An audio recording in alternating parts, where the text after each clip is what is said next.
இன்னைக்கு டிஎன்பிஎஸ்சியில் அடிக்கடி கேட்கக்கூடிய ஒரு முக்கியமான ஒரு கணக்கை பற்றி பார்க்கலாம் வாங்க. கணக்கை என்ன கொடுத்துட்டு பாருங்க, 4ஆம் விகிதம் காண்கன்னு கொடுத்துட்டு ஒரு 4 நம்பர் கொடுத்துருக்காங்க. அதாவது 4th ப்ரொபோர்ஷன் சொல்லுவாங்க. என்ன சொல்லுவாங்க? 4th proportion. ரொம்ப ரொம்ப முக்கியமான ஒரு கேள்வி. வாங்க, 4ஆம் விகிதம் கேட்டால் அதோட முக்கியமான ஒரு ஃபார்மாக இருக்குது A/B = C/D. அவ்வளோதான். அப்படின்னா இது ABCD அப்படின்னு எடுத்துக்கலாமா?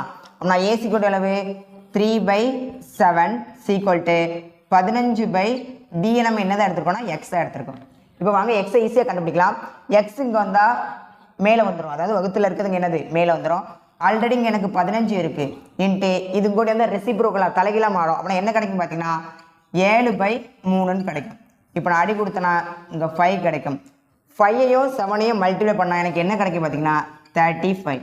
இதுதான் இந்த கேள்விக்கான 4ஆம் விகிதத்தை கீழே கமெண்ட் பண்ணுங்கள். பாய்.